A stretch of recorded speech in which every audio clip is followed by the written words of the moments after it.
Hello, everyone, and welcome back to All Around the World Leaders, a show from the Red Path Network, where I, your host Dara, talks to various Warhammer players from all around the world about this wonderful game that we all know and love.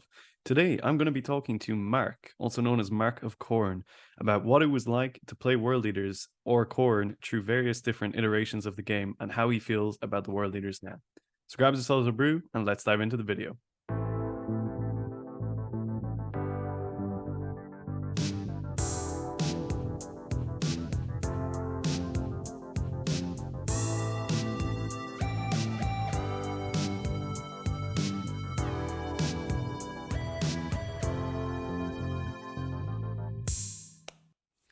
Hello, everyone, and welcome back to All Around the World Leaders. I am joined today by the wonderful Mark of Khorne Whitaker.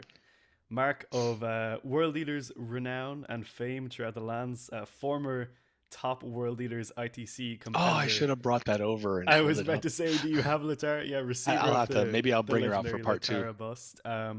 So for everyone who is a medium or long time member of the World Leaders community, especially the Red Path, will know of the wonderful Mark here, who has been a pillar in our community, especially for me, driving me to and from Las Vegas Airport and supporting me through my journey at the LVO. Mark, why don't you say hello to everyone and let people know where they can find you? Sure. Hello, everyone. You can find me mostly hanging out at the Red Path Discord. If you happen to be in the great state of Arizona in the United States, I run a 40K league there, and I am Mark of Corn 8 everywhere that I am, which is almost nowhere, but I am on Instagram. I just posted up a hill giant actually that I painted, which has nothing to do with 40K, but it's painted. Nice, nice, nice, nice. Awesome. So I thought I would have Mark on the show today because I think Mark has a pretty cool and unique perspective, and I suppose angle to kind of look at the whole world leaders thing from. Because Mark, you've been through a couple of different editions of 40k at this point, right? Almost all of them, actually. Almost all of them, yeah. Yeah, all the way back to Dark Millennium. I did it, get off my lawn. But yeah, no, no, I've been playing. I started playing Warhammer Fantasy Battle and actually got into 40K because no one would play Warhammer Fantasy Battle. So I would say that the Khornate Marines has been my initial army, but I would be lying. My first army, I don't know how long you've been painting, but there was a spell in Warhammer Fantasy Battle called the Purple Son of Xerius, and Games Workshop made a amethyst purple kind of like looked like nail polish paint. So I painted up ultramarines in amethyst purple, called them my Purple Sons of Xerius, and went to troll all the 40K players for not playing a real game. And shortly after, I was like, wait, you know what? That's neat, but there's spikes and skulls in red and black and bronze, and yeah, I've never looked back. Awesome. So So you've been a Corin affiliate gamer for quite some time, right? Not necessarily always world leaders, though, correct? correct. Yeah, no, I'm not the mark of world leaders. I am the mark of corn. So yeah, my armies run from corn influenced Night Lords, which is my own personal chapter. I call them the Blood Lords, which are Night Lords that went over to corn, into my red Corsairs, which are red Corsairs that are cornate. I have a big demon army of corn. I've got just a constantly expanding now world leaders for the last 2 to 3 years I've been building out, although even those I kind of keep in my own chapter of, or legion, or whatever you want to call it, of the bloodlords, so they don't actually have world eater um, shoulder pads on. But yeah, always corn. My license plate, as you saw, is, Legendary. is Yeah, is corn 8, in fact, and has it's been fantastic. in both New Jersey and in Arizona. So you're a diehard, I suppose, zealot for the cause, you might say, for the coordinate Absolutely, cause, which is absolutely. awesome. So I will say, cutting into that kind of unique angle of having seen so many editions of the game, and having the ability to look back on it relative to where we are now, which for world leader players is a pretty unique turning point where we have just gotten our first codex. But Yep, like, you will have seen things like Khorne Demonkin back in yep. seventh edition, right, and a host of other things. Would you say, like, from taking all this into account, what is, like, when you look back on it, your favorite iteration of Corn Marines, shall we say? Is it the Sure. current World Leaders book, or do you look back on like something else and be like, wow, there nothing will ever replicate that? Yeah, I think we've been paying for my favorite iteration of it, which I think was all the way back in, it would have been, I don't know if it was fifth edition or 3.5. I think it was Warhammer Fantasy Battle 3.5, but fifth edition, they came out with the book that had that really cool guy with the power fist up in the air. And at that point, you could buy spiky bits for your guys for 5 points and get an extra attack. The Axe of Khorne, every six you rolled to hit spawned an extra attack. The way greater demons worked was if you had a greater demon in your list, you put him in one of your champions, or it was theoretically in one of your champions, or you could put him in your champion. And every turn you rolled, and if you rolled a six, he just bust out, killed your champion, and now there's a bloodthirster on the battlefield. But until then, you had a guy that fought with the strength of a bloodthirster and an axe of corn, just riding around, in my case, on a bike. And so, yeah, that was the Rhino Rush was at its height. Um, we went around raffle stomping a lot of people, especially Portal players. You could instant kill people if you were strength 8, so you're just killing people's characters with your bloodthirster guy. And I think the people writing the rules for 40k ever since that edition got really hurt, and so Okay, they so have it's been your they have fault, been Mark. they've been I won't say I didn't have anything to do with it, but they have been thumbing down assault armies, and especially Khorne assault armies, for a long time, all the way from power weapons allow no save to power weapons are the worst armor penetration in the game now. For you got bolters with just as much AP as a power fist. Yeah, everything, the Overwatch coming back, the difficulty making charges, fight last, fight first on everybody that's not a world eater. all those things that we've had to battle through for about 4 editions now. um, but yeah, so I would go back to there as my favorite. And where it is now is, I think, slowly starting to answer some of the questions I used to have to answer all the time of, well, what does your army do? Yeah, nothing that an assault army does. I was thinking that, yeah, yeah. I fondly remember when we were at the LVO and you were describing your method of speaking to your opponent when you walk Yeah, up to the table and you say basically everything the assault army does. I don't do that, even though you think I probably should, but right. And they still haven't fixed the thing, which again, back in that edition where I was in love with the army a lot, where berserkers were fearless in combat. Well, actually they were just fearless, but now they still run away in close combat or combat attrition, whatever you want to call it. Once a berserker's in combat, you should kill it or it kills you. Those should be the only two options. Until they fix that, I won't be happy. yeah, I'm very much on that side. It always feels a little bit weird when I lose berserkers to morale or eight bound or something like that, right? It's Right. like these guys have eight demons inside them. Why are they being allowed to run away? It seems kind of Yeah, they strange. just they just lost control of the demons and spooked, but it didn't have any effect on the opponent at all. Yeah, yeah, a little bit strange. So that was what, third, fourth edition was It kind was of it the, was yeah, I think third or fourth. It was a long time. Like I said, get off my lawn. yeah.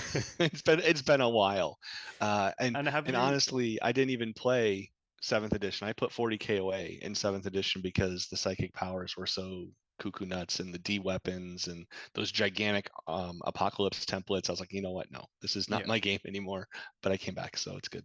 nice. So you came back in eighth, Eighth, yeah, right? eighth Nice. eighth made me fall in love with the game again. Yep, yep. And it's been reasonably good for you since then, would you say, or it's had Yeah, its ups it's and been downs? fun. No, I think Yeah, it's been fun.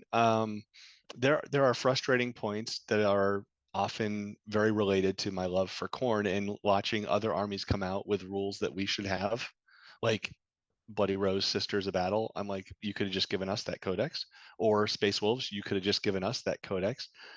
Playing into Death Guard just is always a nightmare because, and now they get their stuff for free, which makes it completely crazy. But it's like, okay, you're the close combat specialist. No, we are. So we go into close combat and just get raffle stomped by you. yeah, Like, no, that's not how this is supposed to work. So there have been times when there have been downturns, but the other side of it, and I thank you and Jamie and the folks at the Red Path for this, is right around the time I started to slip in my love for the game. Red Path came along and was like, oh, you know what? We're just gonna push world eaters regardless of how good, bad, ugly, and different they are. And it has been a fantastic community all the way back to my first trip out to the ACO. Um, I think it was 2 years ago. Yeah, 2 years ago I went, and Jamie wasn't there. Last year he was. or 2. I don't know. I've lost track of time courtesy of COVID, which I don't know if I can say. Oh well, the thing. Um, you can edit that, but No, it's all good. but It's all good. We're but honest here. yeah, but I've actually I think the first one I went to was right after all of that because I had this whole plan for everything, and so it was in the middle of a really weird time. But the Red Path gave me a whole reason to dive into playing the World Eaters, and from that point on, I wasn't just playing Chaos Space Marines Codex. I was playing for, what's going on in the Red Path, and we were all diving into the Discord and finding all kinds of weird ways to kind of make the Codex work for us, even though it necessarily didn't want to. It felt super personal back then, right? Yeah, I think largely in part because the community was so much smaller, and everyone sort of knew each other and knew the vibe. Not that there's anything wrong with where it is now. Don't get me wrong. no, I'm loving the explosion in growth and all the new people. That's fantastic. But it is funny even for myself who I haven't even been around that long to look back and say, hey, I remember when it was like you, me, Jamie, Jack, and a few other people just being like, how do we break this book as much as we can? And absolutely. in a sense, it's a pure bias perspective for me, but I always like fighting from that underdog position, and I feel like you do as well. Oh, The vibe 100%. I get, because even when we were like running the world leader stuff, and like I was trying to be like, cool, this is how I'm gonna like try and optimize this stuff. You're like, okay, I understand and respect that, but I'm also gonna bring vindicators, and let's see how that goes. Well, yeah, so one of the things that has always been on my plate of ways to play is I don't want ever someone to show up and play me and be like, "Oh, you have the list I've just played 3 times." I don't ever want that. I want to puzzle for myself. I want to puzzle for my opponent so that we're going there to play a game and you're going to leave that game going, "All right, I don't know maybe what just happened, but I have certainly never fought against that list before." Mm-hmm. And Yeah. I always enjoy. I went the first time I went to ACO, I went 5-1, which was hilarious. And two things stuck out on me. One was the guy who came up to me before the tournament and said, "Oh, you might go a cheeky 2-4 with that," uh, which made me smile. And the other thing was the Goonhammer article that came out afterwards, where um, everybody that read it was like, they didn't ask you about how your army works at all, did Yeah, they? I And remember not to, all of yeah, us not were to just pick like, on, no, they didn't right, pick not this to up. pick on Goonhammer because I love the fact that they pay attention to World Eaters at all. And they even gave me a shout out when the Vindicators left the Chaos Space Marine Codex because I think they're still kind of quirkily in love with that Vindicator list. Um, but yeah, I want an army that when you look at it firsthand without knowing what's going on, you're like, I don't know what's happening here. That's what I want to present my opponent with. Yeah, And we still have options to do that, but it's not by fielding 8 units of 8 mount. no, I very much agree. I think that mentality going into a game, going into tournaments, going into the entire metasphere of playing 40k is a really, I suppose, noble and healthy mentality to have because you're there for your opponent as much as you're there for yourself, right? It's Absolutely. like a sense of pride in coming up with something that you can call unique, but like part of you is naturally going into that saying, I want to have fun, but I also want to make sure that my opponent is having fun and not, not enjoying the game that we're going to be playing together. Correct. Yeah, and I think it also goes back to when I started, well, maybe not just because of that, but when I started going to grand tournaments, sportsmanship score was still a part of it. If you went to a game and you raffle stomped your opponent and they had a miserable time, you weren't going to win the event because they're going to score you a 0 on your sportsmanship. So one of the things I used to um, I would say write about, but it wasn't really. It was probably just random. I think it was actually the Daka bulletin board way back in the day, where we would write about how to do better at tournaments. And one of the things was look at your army and ask your opponent, ask yourself, what is your opponent going to kill in your army? If the answer is nothing, then they're not going to have a good time. So yes, you don't want to also be obviously feeding them points, but if they can play you and feel like the whole time they were having a great time, and then about turn 4, they're like, oh crap, I'm looking at the score and I'm losing horribly, but I had a blast. That's a win.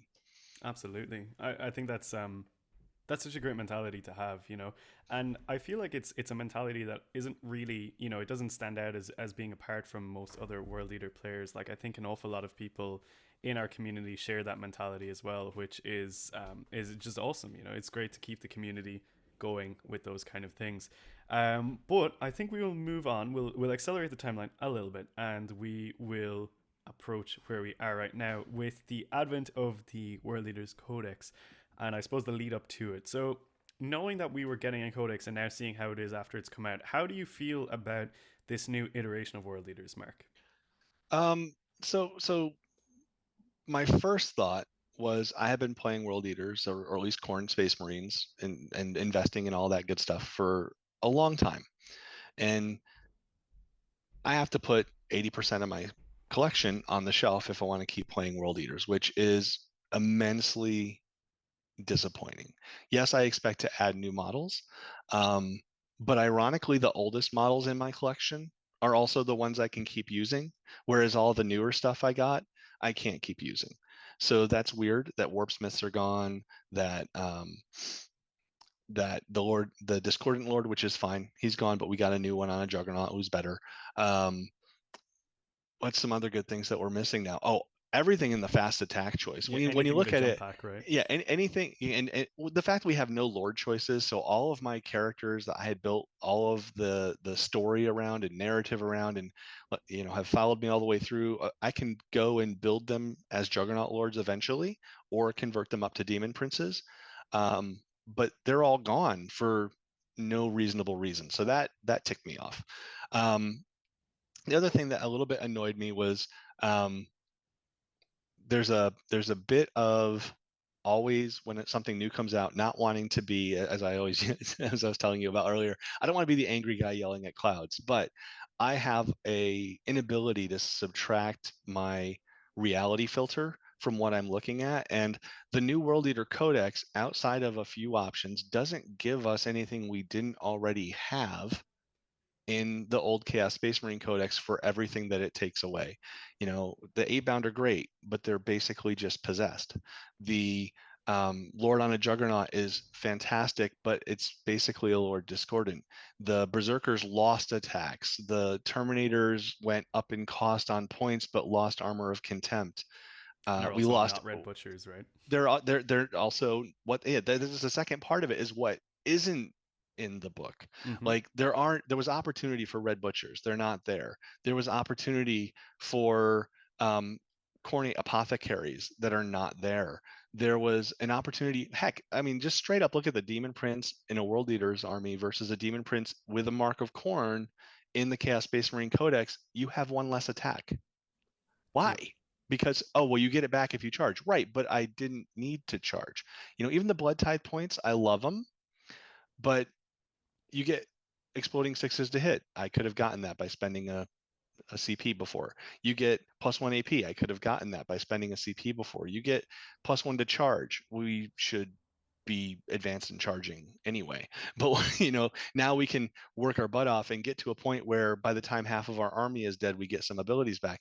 So you know things we already had, and that's the part that like I said, I don't want to be an angry person yelling at clouds. I don't want to be yucking on anybody's love for the new book, but the reality is they didn't give us anything. They just gave us a different way of getting it.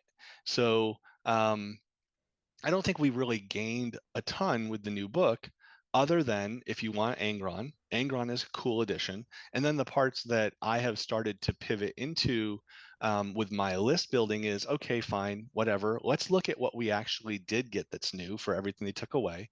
And let's really look at how do we use what's not available as world eaters out of the Chaos Space Marine Codex and play that.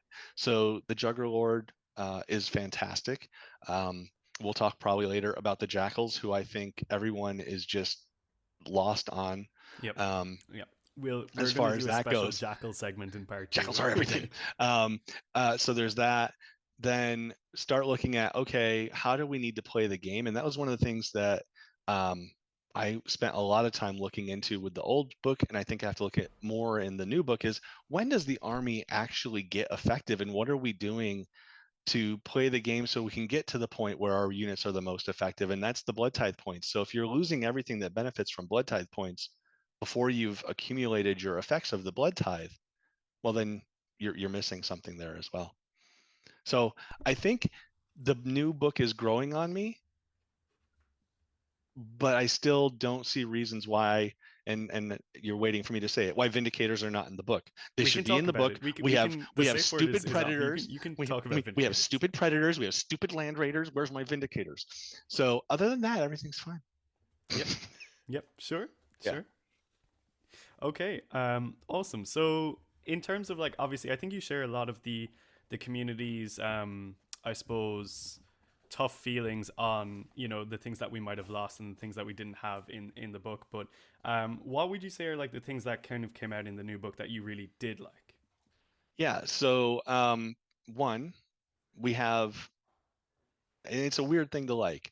I love that we don't have a lot of relics and warlord traits Hmm. because we have a minimal number of stratagems, but those stratagems fit. So we don't have a bunch of garbage stuff. Um, we start the game with usually 4 or 5 CP with Arcs of Omen at least. And right out of the back, if you go into a unit of berserkers, they're going to fight. You pay 1 CP, that unit of berserkers gets to fight on death. Love that. I love the fact that you have the option to heroic intervene with berserkers as well. And everybody that's watching, yes, you can do it with other core units as well, but I won't talk about those because you can all read about those anywhere. I think the berserkers are um, better. Yeah, fair. um, I yeah, fully agree there. Berserkers are amazing. exactly. And so there's that. I think one of the things that back to the things I think we're missing is I don't understand why our characters can't heroic intervene 6. I don't understand why our Master of Executions is an HQ choice. I mean, I do, because otherwise we'd have one HQ choice if we were playing in a narrative game, and it would be no, oh, we'd have two. We'd have the Demon Prince. I keep forgetting him. But yeah, the stratagems I think are great. I think coming in with a bunch of CP is a completely unexpected thing for most people that are playing World Eaters, and Especially can when change. so much of our power is actually weirdly tied to the blood tithe. So Right. it kind of feels like we doubly gain CP, right?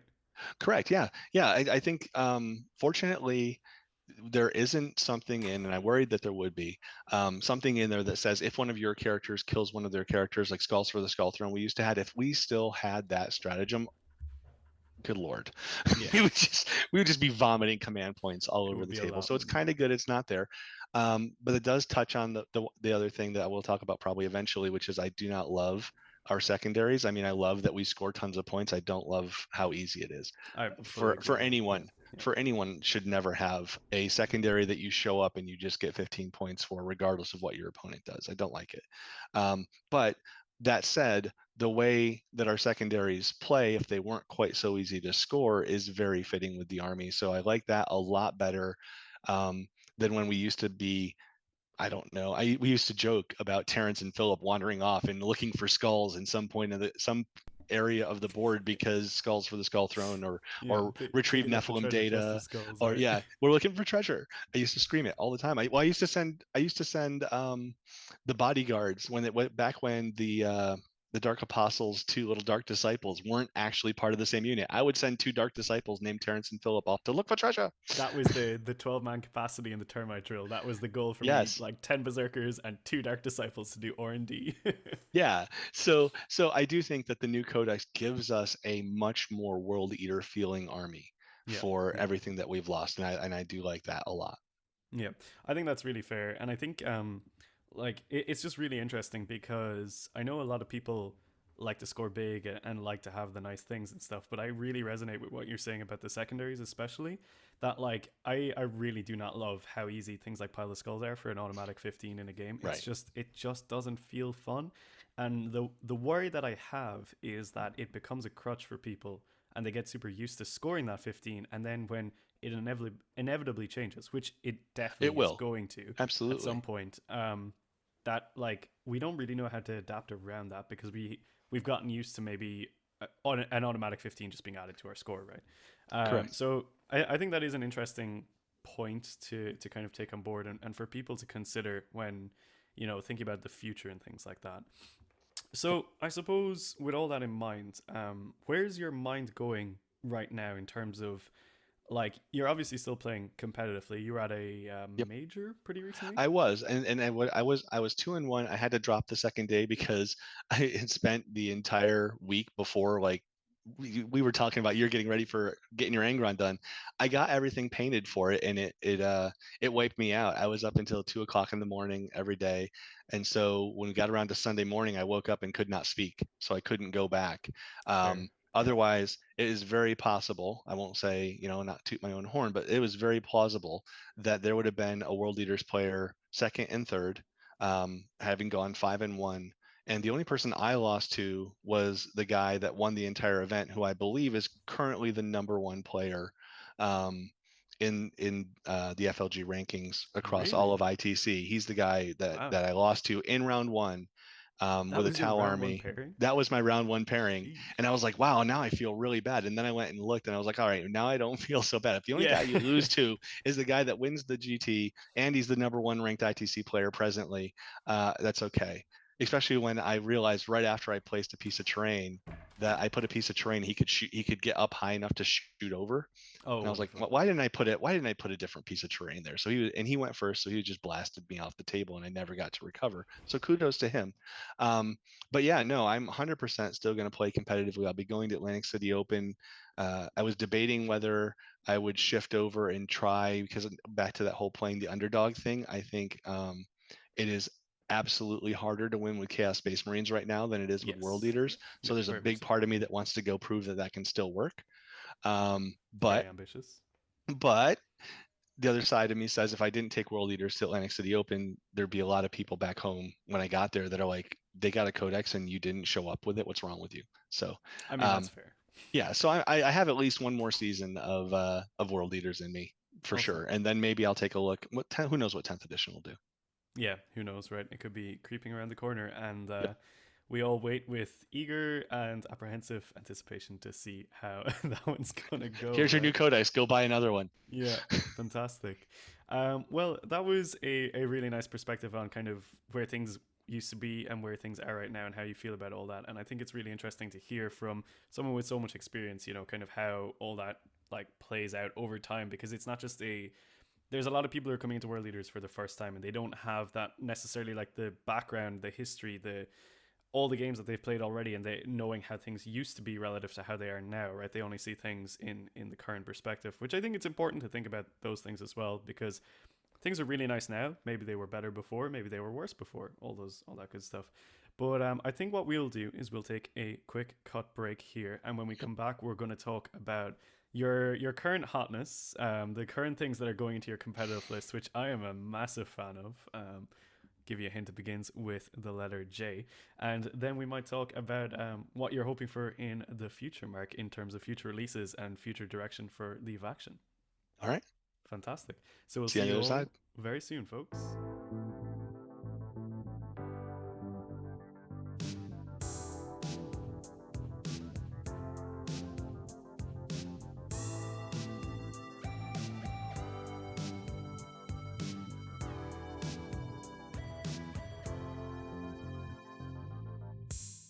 Hello again, everyone. Welcome back to part two of All Around the World Leaders. I am your host, Dara, and I am joined once again by the lovely Mark of Khorne. So, in the first half of the show, we heard a fantastic summary of Mark's past gaming history and how he feels about the world leaders as they stand right now. But, Mark, what I really want to know, what the people want to know, is what does a veteran of the competitive scene, one of the top minds of the world leaders, former ITC World Leader Champion, what is on that battlescribe file? What is in your current competitive innovative list for the world Yeah. leaders? So I'm going with Angron and Invocatus, and no, I'm not.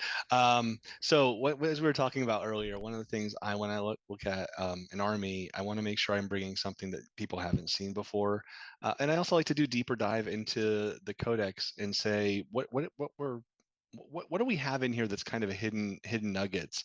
And so as I played my first bunch of games, with the new codex, one of the things that struck me is I was constantly running out of units that benefited from our blood tithe advantages and trying to push through the end of the game with some suboptimal units. So I kind of looked at that and turned it around on its head to go the other way. We don't have great options for shooting, so you kind of have to embrace that. But we do have the great option of bringing something I haven't seen in a lot of lists, which is demon allies.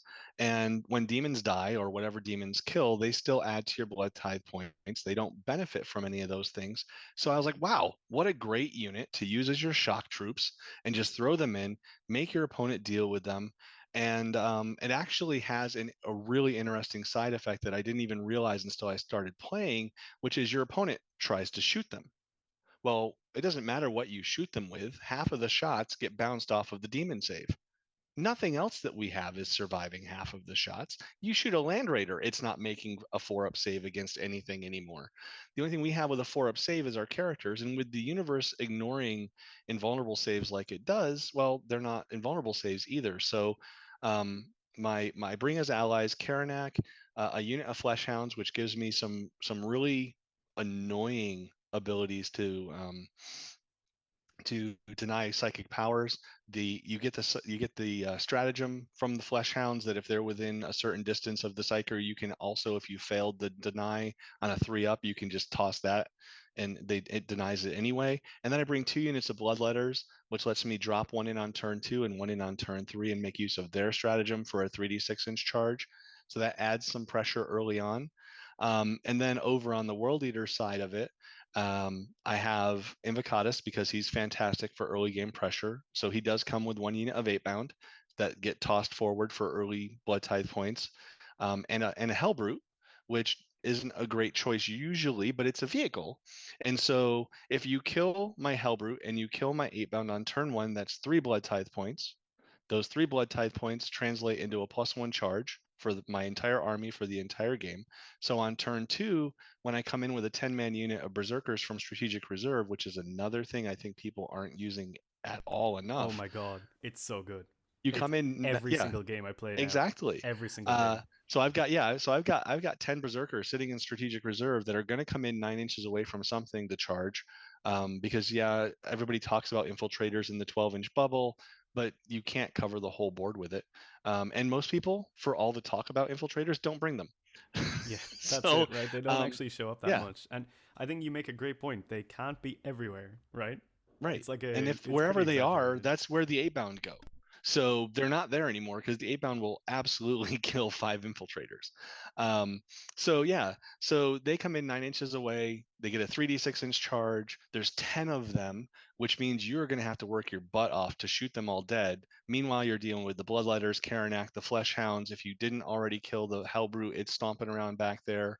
Um, you can deep strike in the flesh hounds and also have them make a charge. There's a lot of stuff there.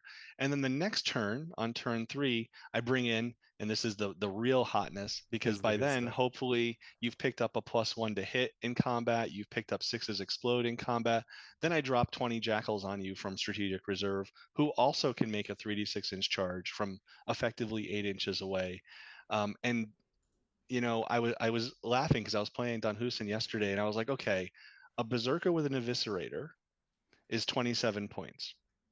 It gets 5 attacks at strength 8, AP 3, 2 damage.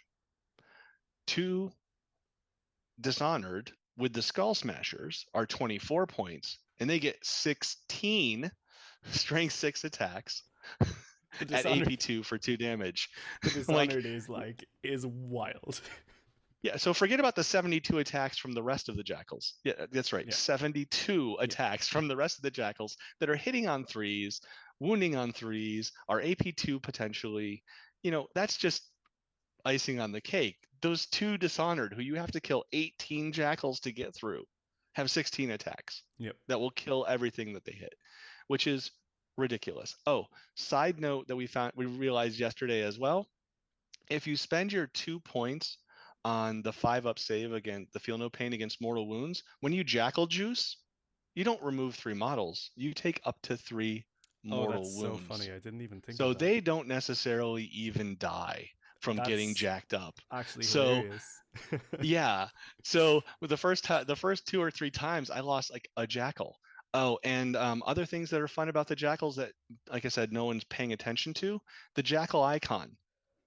Do you know what it does aside from Ignore let you combat have the attrition, stratagem? baby. Yeah, Right. yeah, So so you good. make them fail a morale check. If they're not under half strength, one jackal runs. No one else cares.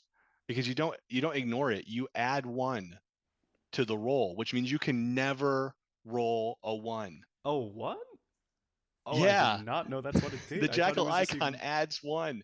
No, you don't ignore it. That's so You wild. add one. So you until you're under half strength, no jackals are leaving unless they pile on some attrition things. Man, I feel like every week I learn some. You know what I learned last week about the jackals? They all have pistols.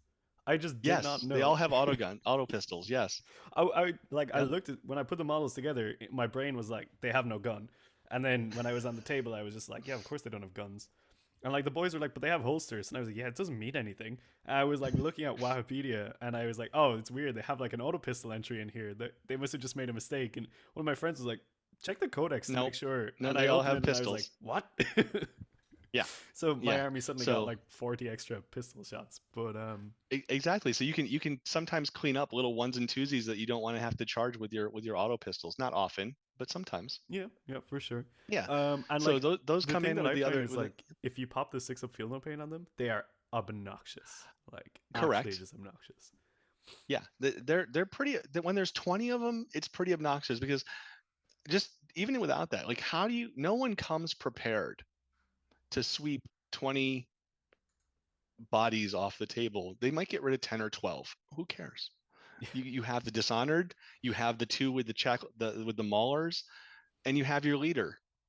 No, nothing else matters in that unit. The other 15 are ablative wounds Yeah. for the guys that are mauling stuff. So do you actually And you take the Molar Chainblade, the big in the 200? big unit, I do Yeah. because Okay. I Interesting. don't expect it to come in until it's got a +1 to hit.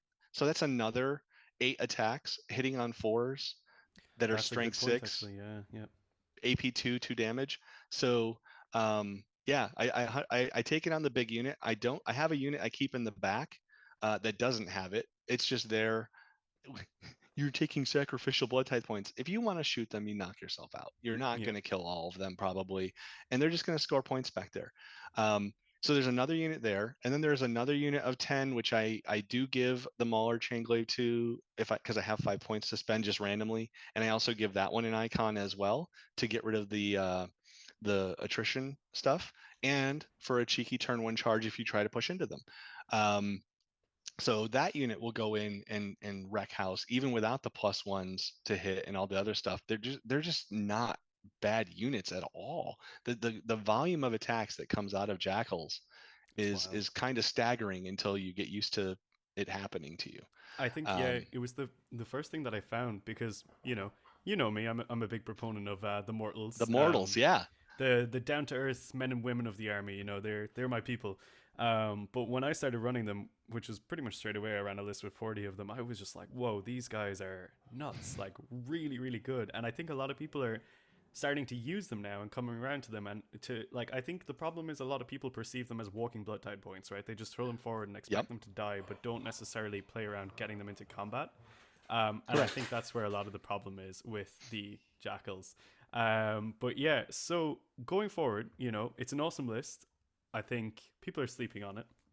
And the demon allies as well is something that I really love. Something I really want to try. Skull yeah. cannons are on my list of. I've thought about putting some skull cannons in. I just haven't found a place to put them yet. Right. Yeah, I see. Because your like demon patrol is pretty set on kind of what it is and what it does right now. So yeah, I originally started with 1 unit of bloodletters and 2 units of fleshhounds, but what I have found in the current edition is there's not a lot of psychers coming to the battlefield, so it was too much anti-psyker, which seems impossible.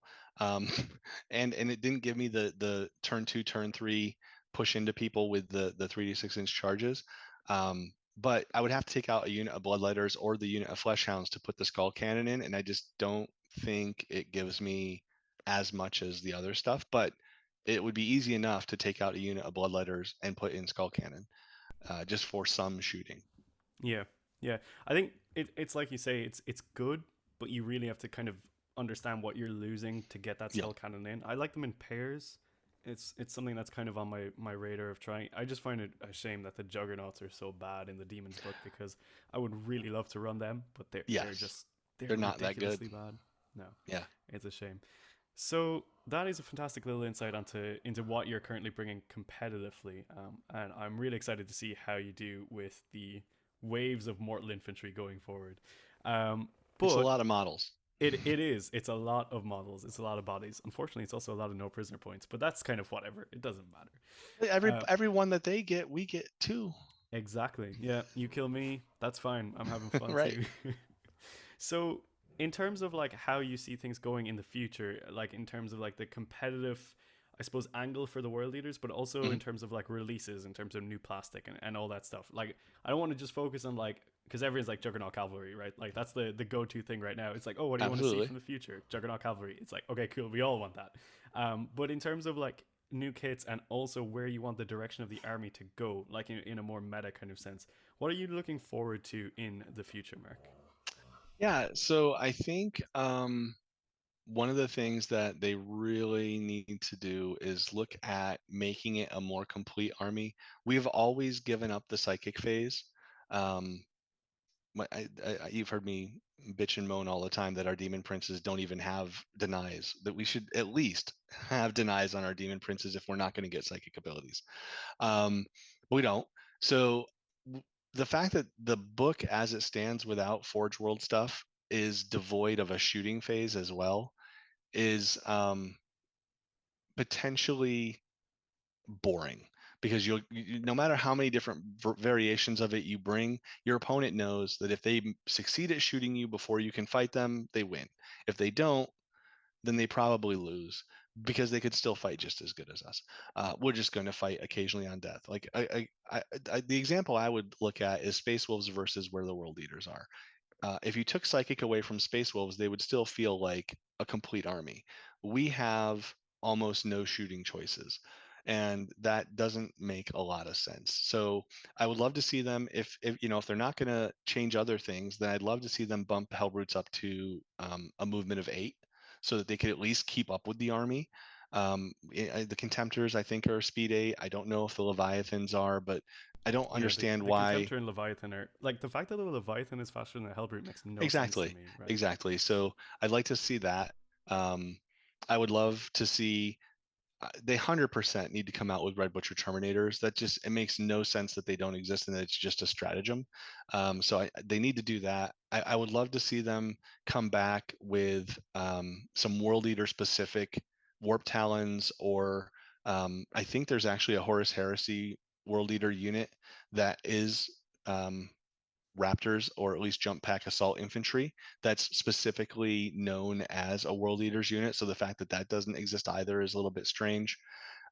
Bikes would be fantastic because I would rather, honestly, I would rather see world leaders on bikes than world leaders riding juggernauts, because then you're going to end up paying like 80 points for a guy on a juggernaut, because it'll actually be an 8 bound riding a juggernaut, not a berserker riding a juggernaut. Yeah, it So then it couldn't would be be so simple as just a regular exactly, dude, right? because otherwise we have never, At for the that point, is record. he a 9 bound because the Juggernaut is a Exactly. He's demon he's a dude? eight, he's an 8 bound plus. um, Eight plus he's bound got his two. friend. Yeah. So we've never had Juggernaut cavalry. We've had Lords on Juggernaut, which they finally gave us back, thank goodness. But we have had forever access to Juggernauts on bikes, or sorry, to Berserkers on bikes, and there's no reason for that not to exist either. So they just need to fill those gaps. They need to give us some additional HQ choices. There's no Chaos Lords and their own book says some Chaos Lords get Juggernauts. Well, where are all the rest of them? They need to move Master of Executions to elite choices, and then they just need to give us some other flavor stuff. Otherwise, I don't think the book needs a ton. Like back to the whole, we like playing as a bit of an underdog. We don't need all the cool new toys. We need new sculpts, and we need um, thematic sculpts that we want to buy, and we will buy because we're lunatics. Like, people are buying Angron just to have Angron, and it's like, that's $200, man. Hey man, Good for you. Good some of for us you. have Some of two you have Angrons. multiple Angrons. Yeah. But I say good on you, because that's part of the love that exists in the world eaters. We're not picking up world eaters because it's the thing to do. We're picking up world eaters because we love cornate stuff, and we love the image of the world eaters. Yeah, I think that's I think you hit a lot of points there that a lot of people are going to relate to. I especially like a very important thing that you said is the identity of the army. Like talking about, that we're just a mono combat army right now. Like what we need to do to kind of like spice that up, and like what is that actually going to involve? Is that going to involve things like the Hellbrutes getting faster, or is it going to involve an actual bespoke unit, like say for example the Teat of Khorne? Right. It's an interesting thing to consider, like how, because it feels like, I think you're right. Like the book is, it doesn't need much, but it needs a little something. It needs that final push to get over the finish line, right? Yep. Like it's, dare I say it, it feels like a beta test right now. You know, Yep. like it kind of feels like early Sisters of Battle to me, and that's fine because I feel like I know in the future it's going to get really good. But right now, I'm not sure it's exactly where everyone wants it to be. But I think you've hit on a lot of really good points there in terms of where it could go in the future and the options available to it, like open for where it could go. Yep. But I think we have kind of hit on all the main talking points here. It has been an absolute pleasure having you on, Mark, and chatting all good things world leaders. Lamenting the loss of the noble Vindicator tank. Hopefully to rejoin us at a later date in the future. I think it would be only fair. I would at least like to hear them explain why. Yeah, or say That sorry. way they can say, well, no, they won't say sorry, but they could say, you know what, that guy was playing world leaders in a way we didn't appreciate.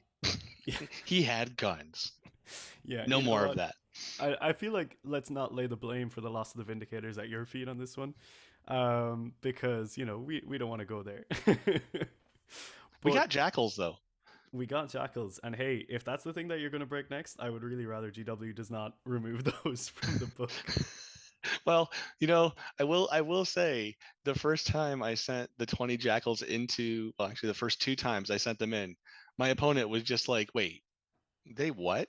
I'm like, yeah, there's a What do you few mean of them. 4 attacks? There's a few of them. Well, no, we never got there. It was the two dishonored rolling 16 attacks, hitting on threes with AP3, 2 damage weapons, and they're like, I'm just gonna take my unit off the table. I'm like, okay, well, Yeah, I that's have fair. these other eight. I have these other 18 guys. These guys want to play too, let them Yeah, roll the so I'll dice. just have them swing around the corner, and they're like, I hate you. So Yep. heaven forbid. So there is a downside to that, though. You do have to paint a lot of really way more detailed than I ever imagined them to be models. You know, But hey, you but and they me have look spent the last fantastic. like 2 or 3 weeks talking about alternative jackal sculpts because Yes, there's a lot of them out there, right? absolutely. I put the corpse grinders together. Love them. You have the great idea of using the oh no, I can't remember what they're called. The flail guys, the Inquisitor with the Oh, Sisters of the Battle. Arcoflagellants. Yeah, they Yes, I the have a unit of them for Arcoflagellants, my A ground. Yeah. fantastic.